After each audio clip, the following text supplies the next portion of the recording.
ویجی بورد یا تخته احضار روح توی همه دنیا تقریبا شناخته شده هستش، ولی چیزی رو که همه میدونن اینه که اگر بلد نیستی با این تخته کار کنی به هیچ وجه نباید به عنوان یک اسباب بازی ازش استفاده کنی. ویجی بورد دری رو به دنیای مرده ها باز میکنه که مشخص نیست چیزی رو که قرار احضار بکنه روح، شیطانه یا قراره با اجنه اطرافت ارتباط بگیری.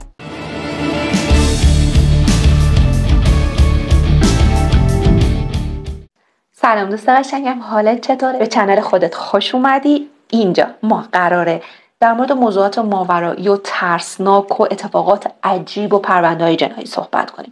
پس اگر فن این قضیه هستی اینجاست که باید این چنل رو سابسکرایب کنی و خواهش میکنم یادت نره که برام لایک کنی و کامنت بذاری، به خاطر که اینها باعث میشه که من انرژی بگیرم و واقعا از اینکه خانواده‌مون روز به روز بزرگتر میشه خیلی خوشحال هستم. مرسی که کنارم هستید. بزنید بریم، میخوام براتون خاطرات خیلی ترسناکی رو تعریف بکنم این دفعه که مو به تنتون سیخ میشه و واقعا دوستانه بهتون میگم به ویجی بورد دست نزنید. یه روز پارتنرم پیشنهاد داد که یه ویجی بورد بخریم باش بازی کنیم. خب مگه چیه؟ یه بازیه دیگه، همه باش بازی میکنن، ما هم مثل اون. اتفاقی هم که قرار نیست برامون بیفته. به خاطر همین یه ویجی بورد خریدیم. تمام سوالاتی که باید بپرسیم و کاری که باید بکنیم رو از توی اینترنت پیدا کردیم و به خاطر اینکه خیالمون راحت باشه که اگر موجودی احضار کردیم به کسی توی خونه صدمه نمیزنه، تصمیم گرفتیم بریم به یک پارک جنگلی نزدیک شهرمون و این کاری کردیم. چند نفر شدیم و رفتیم اونجا. یک جای مناسب که بتونیم بشینیم پیدا کردیم و شروع کردیم. پلنشت خیلی راحت سوالاتمون رو جواب میداد. سوال پرسیدیم آیا تو روح خوبی هستی؟ سری جواب داد نو. بهش گفتیم میخوای بهمون صدمه بزنی؟ یس. و چطوری میخوای بهمون صدمه بزنی؟ و اینجا بود که حروف کلمه انجین رو بهمون نشون داد. بچه انجین همون موتوره. تا اینو گفت دیدیم چند نفر دارن میان طرفمون. ما هم بدون اینکه بگیم گودبای تخت رو قایم کردیم پشتمون. بعدم بلند شدیم رفتیم یه جای دیگه، یه جای مناسب دیگر رو پیدا بکنیم تا بازی کنیم. این دفعه با روح یک پسر 6 ساله ارتباط گرفتیم که میگفت تو قرن 19 مرده. فانی، خیلی باحاله. اینجا بود که برای که مطمئن بشیم بچه‌ها شیطنت نمی‌کنن، قرار شد هر کسی سوالی رو بپرسه که خودش جوابشو میدونه و خودش دستشو بذاره روی پلنشه که کسی نتونه حرکتش بده و در کمال تعجب تخت تمام سوالا رو درست جواب داد. اینجا بود که یواش یواش من یه حس خیلی بدی پیدا کردم و در کمال تعجب همون موقع تخت شروع کرد به نشون دادن حروف اسم من. دیگه داشت زیادی میشد، دیگه خیلی داشتم اذیت میشدم. به خاطر همین به تخت گفتم که ما میخوایم بازی رو تمومش بکنیم و خیلی راحت با گودبای همه چیز تموم شد و همون موقع یهو بارون گرفت و مجبور شدیم برگردیم به طرف ماشین. وقتی که رسیدیم به ماشین من دیدیم یک ماشین SUV کنار ماشین من ایستاده و یه خانوم توشه که به طرز خیلی عجیبی به ما زل زده. لحظه‌ای نگاهش رو از ما نمیگرفت. سوار ماشین شدیم، استارت زدم، ماشین روشن نشد. امکان نداشت. ماشین من نو بود و چه دلیلی داشت براش مشکلی پیش اومده باشه.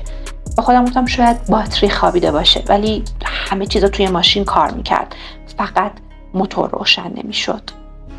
به خاطر همین شیشه رو کشیدم پایین و از اون زن پرسیدم شما کابل باتری دارین؟ خانم دست کرد از پشت صندلیش کابل رو در آورد و بهمون داد. هممون پیاده شده بودیم. یهو تلفن یکی از بچه‌ها شروع کرد به زنگ خوردن و یه شماره ناشناس بود. دوستم جواب داد و یه نفر که نمیدونست کیه از اون طرف خط بهش گفت حالتون خوبه؟ خیلی عجیب بود. دوستم احتمال داد شاید مواد فروشی باشه که تازگی ازش مواد گرفته باشه. توجه نکردیم. مشغول تعمیر ماشین شدیم و همینجوری هم با اون خانم صحبت میکردیم. و عجیب تر از همه چیز این بود که خانومه هم اسم من بود. تخته هم که چند دقیقه قبل اسم منو گفته بود. یعنی چی؟ اینا همش اتفاقیه؟ خانومه گفتش که سرطان داره، یه بچه داره و بعد گفتش که توی یکی از بیمارستان‌ها به عنوان متخصص سونوگرافی مشغول به کاره و اسم بیمارستان رو هم گفت. ازش پرسیدم اونجا چی کار میکنه؟ گفت منتظر فروشنده مواده و اینجا باید اضافه بکنم توی ایالتی که من زندگی میکنم فروش قانونیه. به هر حال ماشین بازم روشن نشد و ما به این نتیجه رسیدیم که باید زنگ بزنیم به یدک‌کش. بچه‌ها رفتن ماشین بگیرن سر جاده و برن و من و پارتنرم فقط مونده بودیم با اون خانومه. بهش گفتیم که بره معطل ما نشه، ولی اون گفتش که تا وقتی یدک‌کش میاد بیاین توی ماشین من بشینید. من بهش گفتم اگر در صندوق باز بکنه ما میتونیم لبه صندوق بشینیم و مشکلی نداریم، ولی اون گفتش که در صندوق خرابه. ما خیلی احمقانه سوار ماشین شدیم. اون زن به شوخی گفتش که میخواد قفل ایمنی کودک رو بزنه و من واقعا ترسیدم به خاطر اینکه به این فکر کردم که نکنه میخواد ما رو اینجا نگه داره و بعدم به من گفتش که ماشین تو همینجا ول کن، من میرسونمتون خونه. باز ازش تشکر کردیم و گفتیم لازم نیست که همچین کاری بکنه. بعد گفتش که شوهر دوست من تعمیرکاره، میخوای ماشین تو با قیمت خیلی پایین تعمیر بکنه و بدون اینکه منتظر جواب من باشه یه شماره گرفت. ما چون توی ماشین بودیم و فضا ساکت بود کاملا میتونستیم صدای کسی که پشت خط رو بشنویم.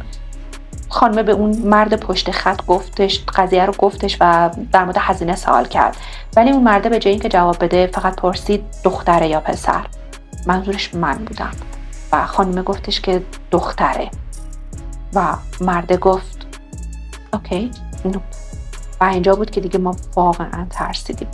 سریع از ماشین پیاده شدیم و گفتیم که الاناست که دیگه یدک‌کش میرسه. ویجی بورد هم بهش دادیم و گفتیم که میتونه نگهش داره، ولی اون خانوم به شدت اصرار داشت که همراهش برم تا شوهر دوستش ماشین رو تعمیر بکنه و حتی در مورد اینکه پارتنرم هم همراهمون بیاد حرف نمیزد. ولی من به هر حال هر جور بود تونستم از دستش واقعا در برم و متقاعدش کنم که بره. تازه از همه بدتر این بود که به شدت اصرار داشت که شماره تلفن منو هم بگیره که خب بهش ندادم. یدک‌کش اومد و ماشینو بردیم و خلاصه یعنی همه چیز تموم شد. فردا صبحش به اون بیمارستانی که خانم گفته بود تماس گرفتم تا ببینم آیا یک متخصص سونوگرافی با اسم من اونجا هست یا نه، ولی تو کل بیمارستان هیچ کسی با این مشخصات وجود نداشت. و راستی یادم رفت بهتون بگم که تا زمانی که ما اونجا بودیم هیچ مواد فروشی نیومد و بعدم خانومه رفت. یعنی چی؟ دروغ گفته بود که منتظر مواد فروشه؟ پس اونجا چی کار میکرد؟ امروز سعی کردم بالاخره تمام شجاعتم رو جمع بکنم و قضیه ای رو که مدت ها بود سعی میکردم حتی بهش فکرم نکنم براتون تعریف بکنم. قضیه تصمیم مسخره و احمقانه من و دوستم مبنی بر بردن ویجی بورد به قبرستون توی شب مهسا روح بود. ما این تخته رو از یه گاراژ سل خریده بودیم و بهمون اطمینان داده بود که این تخته کار میکنه و شما میتونید باهاش روح حسار کنید. کجا بهتر از قبرستون، سرزمین مرده ها. رفتیم اونجا نشستیم روی زمین، شمع روشن کردیم و دور اطرافمون هم پاییدیم که کسی نباشه که بخواد اذیتمون بکنه یا مزاحمت ایجاد بکنه و بعد شروع کردیم. اولش فکر نمی‌کردیم کار کنه، ولی در کمال تعجب پلنشت شروع کرد به حرکت کردن. وقتی که پرسیدیم کسی اینجا هستش با یس بهمون نشون داد که اینجا هستش و بعد هم لیلا دوستم ازش پرسید اسمت چیه و پلنشت شروع کرد به نشون دادن حروف G R A C E گریس. ازش پرسیدیم گریس تو همین نزدیکی ها مردی؟ یس. و ما خیلی ترسیدیم، خیلی.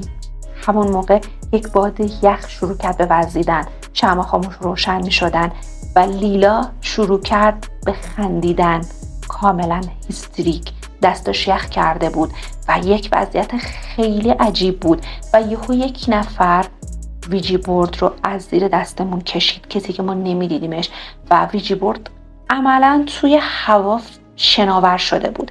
من و لیلا دست همو گرفتیم و جیغ زنان دویدیم از قبرستون اومدیم بیرون و رفتیم خونه لیلا. اینا رفتیم توی اتاقش، ولی تمام وقت احساس میکردیم یک نفر دنبالمون اومده. ما سشن رو تموم نکردیم. یهو لیلا توجهش به دستش جلب شد. یک نفر روی دست لیلا چنگ انداخته بود، ولی اینجوری که انگار با یک سوزن روی دستش نوشته بود stay و روی دستش کاملا جای این نوشته زخم بود. هفته‌های آینده به شدت بیخواب شدیم. همش یک نفر انگار تعقیبمون میکرد و وضعیتمون خیلی وحشتناک بود. ولی مسئله بدتر این بود که ما به هیچ کس نمیتونستیم حرف بزنیم، نمیتونستیم برای کسی قضیه رو تعریف بکنیم. هیچ کس باورمون نمیکرد. خلاصه بعد از هفته ها یواش یواش وضعمون بهتر شد. زخم روی دست لیلا جاش موند، ولی خب خوب شد و دیگه اون حس بدی که یک نفر داره دنبالمون میکنه رو نداشتیم. ولی سوالی که همیشه برامون باقی موند این بود: گریس کی بود؟ آیا واقعا ما بیدارش کرده بودیم؟ کسی که داشت دنبالمون میومد این مدت گریس بود؟ شما هم تجربه‌ای دارید؟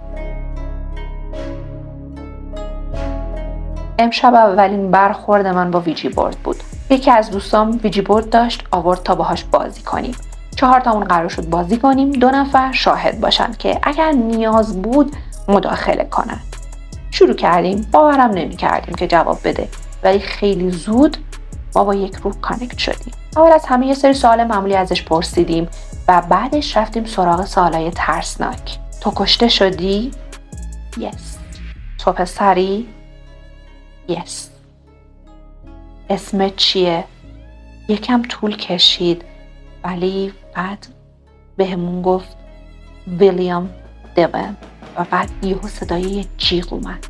یک از بچه‌هایی که بازی نمی‌کرد، یک از اون دوتا شروع کرد تو اینترنت سرچ کردن و فهمیدیم که ویلیام دیون یک قاتل سریالیه که هنوز زنده است. پس این روح چی بود؟ بازم ازش سوال پرسیدیم، ولی سوالاتش خیلی ترسناکتر و عجیبتر شد. ازش پرسیدیم ویلیام تو رو به قتل رسونده؟ یس. اسم تو چیه؟ جنیس. دوستم سریع سرچ کرد ببینه جنیس واقعا مقتوله و دیدیم بله، جنیس رایت یکی از مقتولهای ویلیام دیونه. ازش پرسیدیم تو دختری یا پسر؟ دختر. دیگه اینجا خیلی گیج شده بودیم، ولی فهمیدیم که جنیس یک ترنس بوده. دوباره ازش پرسیدیم بقیه مقتولاش کیان؟ مری. دوستم که داشت سرچ میکرد گفت ازش بپرسید که این اتفاقات افتاده. اکتبر. درست بود، اکتبر بوده. به ساعت نگاه کردیم، 45 دقیقه بود که این سشن طول کشیده بود. به خاطر همین تصمیم گرفتیم سشن رو تموم بکنیم. به اندازه کافی هم ترسیده بودیم. به خاطر همین سریعا گودبای گفتیم و سشن رو بستیم. ولی این اولین مواجهه من با ویجی بورد یا هر موجود ماورایی دیگه بود. ولی سوالم اینه، واقعا ویجی بورد جواب میده؟ این قضیه برمیگرده به زمانی که من سنم کم بود. راهنمایی بودم، عاشق موضوعات ماورایی. من توی خانواده مذهبی بزرگ شده بودم و خودم هم آدم مذهبی بودم. نمیدونم این چیزی که میخوام براتون تعریف بکنم و تا چه حد باور میکنید یا نمیدونم اصلا باید بهتون چی بگم، ولی امیدوارم واقعا باور بکنید، به خاطر اینکه اتفاق برای من افتاده و هنوزم که هنوزه من از این قضیه میترسم. اون زمان فکر میکردیم اگر با ویجی بورد بازی کنیم خیلی کول و باحالی. اول که شروع کردیم هیچ اتفاقی نیفتاد. یک دو سوال پرسیدیم، جواب داد و من اینجا بود که خیلی ترسیدم، واقعا ترسیدم و فکر کردم که بچه‌ها دارن سر به سرم میذارن، محال ممکنه که ویجی بورد کار بکنه. ولی با همه این احوال به خاطر که خیلی ترسیده بودم زدم زیر ویجی بورد و هممون با جیغ از اونجا فرار کردیم. ولی این تازه شروع اتفاقاتی بود که قرار بود بیفته، اونم برای من یا هر شب کابوس میدیدم یا تا صبح خوابم نمیبرد یا رأس ساعت 3 صبح از خواب بیدار میشدم. یه روز تو خونه تنها بودم و نشسته بودم داشتم با فیس تایم با دوستم صحبت میکردم که یه دفعه دیدم مامانم داره صدام میزنه. جواب دادم، دیگه چیزی نشنیدم. یه دوستم برگشت بهم گفتش که تو خونه تنهایی. بعد دیدم وای راست میگه. به خاطر همین بلند شدم تا برم ببینم آیا واقعا مامانم اینا برنگشتن. کسی نبود. حالا میدونید عجیب کجا بود؟ دوستم هم صدا رو شنیده بود. من همچنان صدا میشنیدم، صدای ضربه زدن به در میشنیدم و همچنان بدخواب و بیخواب بودم. یه روز که توی اتاق داشتم مشقامو مینوشتم، یهو یکی از پشت سر موهامو به شدت کشید، جوری که سرم کاملا برگشت به طرف عقب. من داشتم از ترس سکته میکردم. دویدم رفتم و قضیه رو برای پدرم تعریف کردم، ولی پدرم باور نکرد، تا اینکه از همون موقع برادرم هم یک سری چیزها میدید. یه روز با برادرم توی اتاق بودیم که من رفتم دستشویی. وقتی که برگشتم دیدم برادرم مثل گچ دیوار سفید شده. بهش گفتم چی شده؟ گفت پشت سرت یه دختر از در اتاق دوید و رفت و این در حالی هستش که ما هیچ خواهر و برادر دیگه‌ای توی خونه نداریم.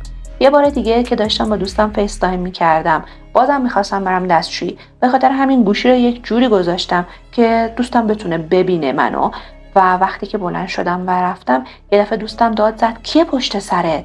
و به محضی که اینو گفت چراغ اتاق خاموش شد و منم از ترسم دویدم رفتم توی اتاق برادرم و معلومه که غیر از اون هیچ کس دیگه حرف منو باور نکرد.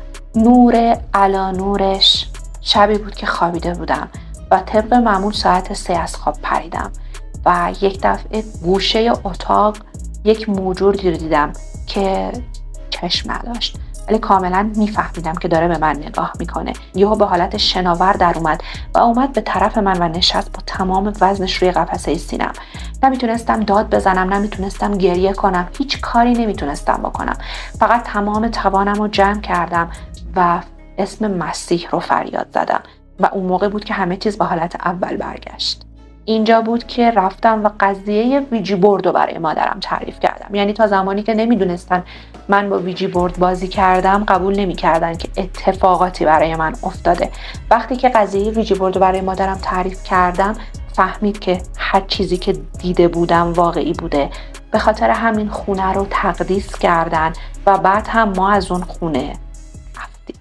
این قضیه رو که یک نفر با صدای مادر حالا یا حتی پدر صدا میزنه منم داشتم چندین و چند بار، البته الان نه قبلا، و موقعی بوده که خواهرم و پدرم هم توی خونه بودن و اونا هم صدا رو شنیدن و این در حالی بوده که مامانم من خونه نبوده و قشنگ با صدای مامانم ما رو صدا میزنن و خیلی ترسناکه. و این قضیه، این خاطره آخری به نظر من بختک بوده. ما به چیزی به نام بختک اعتقاد داریم. من فکر کنم یک ویدیو در مورد این اعتقادات خودمونم داشته باشیم، جن و بختک و آل و این چیزا. نمیدونم، اگه فکر میکنین جالبه برام بنویسید تا من برم یک تحقیق مبسوطی در موردشون بکنم، بعد بیام براتون یه ویدیو بسازم.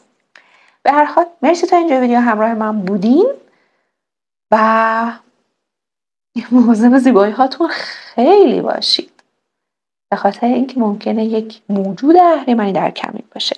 توی ویدیو بعدی میبینمتون. یادتون نره که خیلی دوستتون دارم. فعلا